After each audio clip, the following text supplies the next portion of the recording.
جھاڑ پھونک تعویذ گنڈے کے سلسلے میں لوگ بڑے پش و پیش میں رہتے ہیں، اس کی اجازت ہے یا نہیں، کرنا چاہیے یا بچنا چاہیے، شریعت میں اس کا کیا حکم ہے؟ دیکھیے اس وقت ایک غلط فہمی چل رہی ہے لوگوں میں، اور یہ سمجھتے ہیں کہ بس دین جھاڑ پھونک کا نام ہے، تعویذ گنڈے کا نام دین ہے، اور قرآن جو نازل ہوا ہے تو بس دعا تعویذ کے لیے ہے، اور یہ سمجھتے ہیں کہ ذکر اور وظائف اور تلاوت یہ سب کچھ جو ہے وہ بس تعویذ کے لیے ہے۔ قرآن کی تلاوت بھی کبھی بسا اوقات نوبت آئی بھی کسی عامل نے بتا بھی دیا تو بس تعویذ کے لیے ہے، اللہ کے لیے تلاوت قرآن مجید، اذکار یہ سب کرنا ہے اللہ کے لیے، یہ سب نہیں، بس تعویذ کے لیے۔ اور یہ غلط فہمی ہے کہ جو عالم اور مولوی دعا تعویذ کرتا ہے وہی عالم ہے، اور اگر نہ کر پائے تو یہ کہتے ہیں کہ اتنا پڑھ لکھ کے کیا سیکھا تم نے، کچھ جانتے ہی نہیں ہو، یعنی سارا پڑھا لکھا بیکار ہے اگر جھاڑ پھونک نہیں کر سکتے ہیں تو۔ یہ عجیب غلط فہمی پھیلی ہوئی ہے۔ جھاڑ پھونک دراصل ایک علاج ہے، ایک سبب ہے، سبب کے طور پر، علاج کے طور پر اس کو استعمال کرنا چاہیے ضرورت کی حد تک، اور یہ نہ کوئی عبادت ہے۔ اور لوگوں کا مزاج ایسا بن گیا ہے کہ بس ہر مسئلے کے لیے، ہر بات کے لیے تعویذ، بس چھینک آ گئی بس چل پڑے کسی کے پاس بیوقوف بننے کے لیے، اپنا نقصان کرنے کے لیے، بیوقوف بننے کے لیے پہنچ گئے اس کے پاس۔ اگر گھر میں کپڑا ہل گیا ہوا کی وجہ سے تو بس پریت بھوت آ گیا،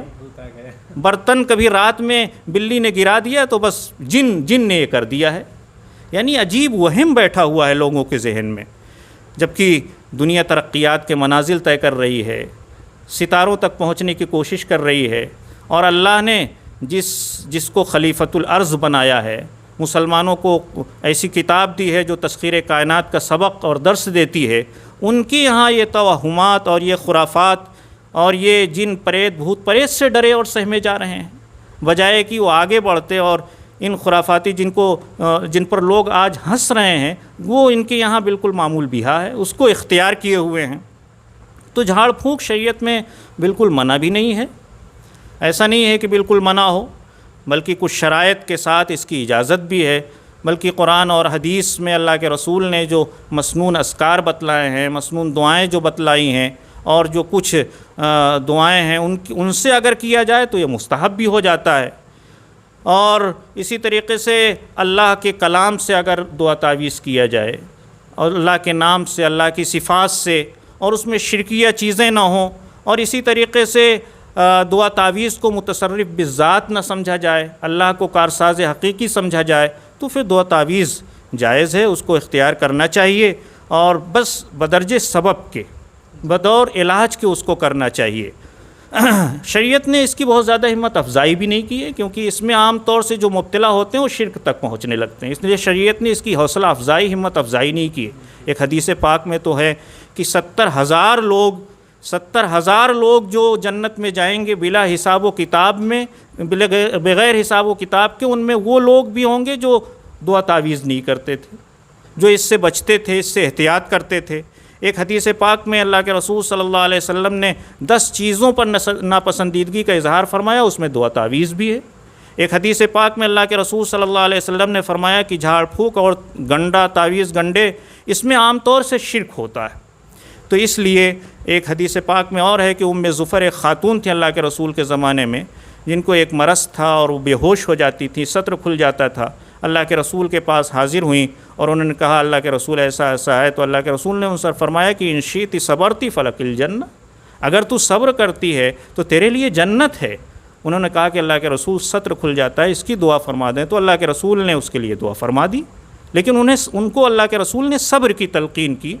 اور ان کو ان چیزوں سے بچنے کے لیے کہا ہے۔ تو اس لیے اس سے جتنی احتیاط کی جائے اتنا ہی بہتر ہے، کیونکہ عام طور سے پڑھنے کے بعد آدمی بچ نہیں پاتا اور شرکیہ چیزوں تک پہنچنے لگتا ہے۔ لوگ یہ بھی کہتے ہیں کہ جب پڑھتی ہے تب سمجھ میں آتا ہے، اس سلسلے میں آپ لوگوں کو کیا پیغام دینا چاہیں گے؟ دیکھیے ہاں، یہ میں نے بھی دیکھا ہے کہ جب لوگوں پر پڑھی تو پتہ چلا، کتنے لوگوں پر پڑھی اور وہ پھسل گئے، پھر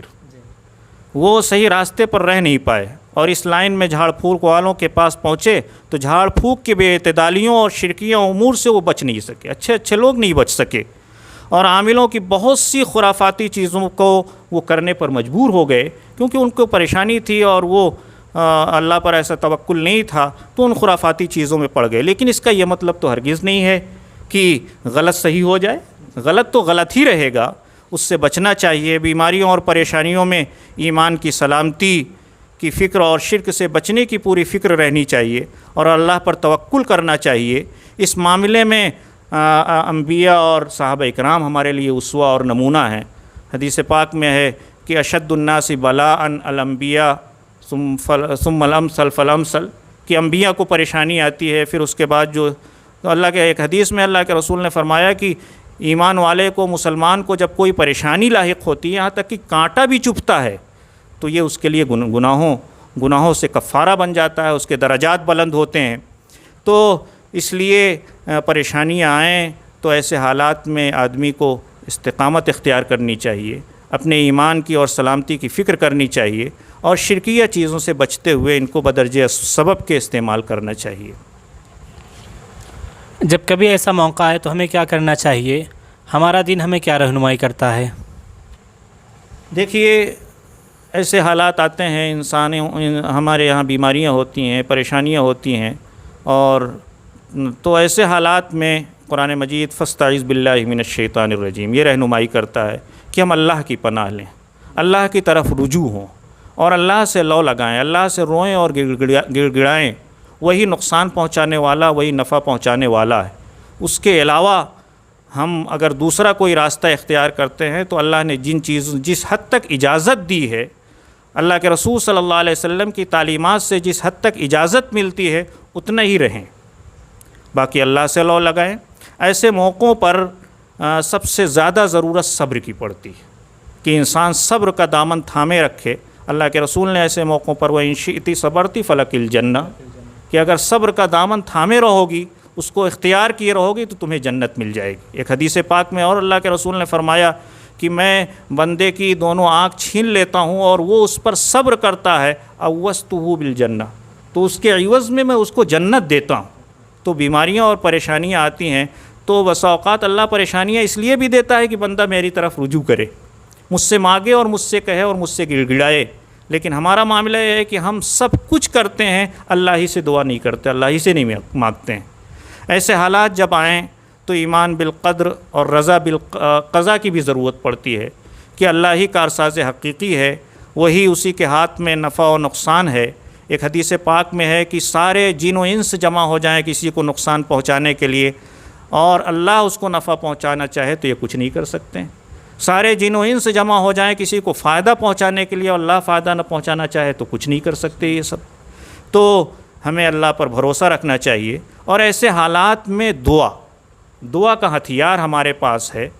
اور خاص طور سے مسنون دعائیں جو اللہ کے رسول صلی اللہ علیہ وسلم سے منقول ہیں ان کو اختیار کرنا چاہیے اور ان کو اپنانا چاہیے۔ اور احادیث میں سورہ فاتحہ کے تعلق سے، آیت الکرسی کے تعلق سے، معوذات ہیں، سورہ فلق ہے، سورہ ناس ہے، ان کو استعمال کرنا چاہیے اور ان کو اختیار کرنا چاہیے۔ خاص طور سے ایسے موقعوں پر صلاۃ الحاجت، 2 رکعت صلاۃ الحاجت پڑھ کر کے اور کچھ صدقہ و خیرات کر کے ہم اللہ کے سامنے روئیں اور گڑ گڑائیں اور اللہ سے کہیں اللہ سب کچھ کرتا ہے،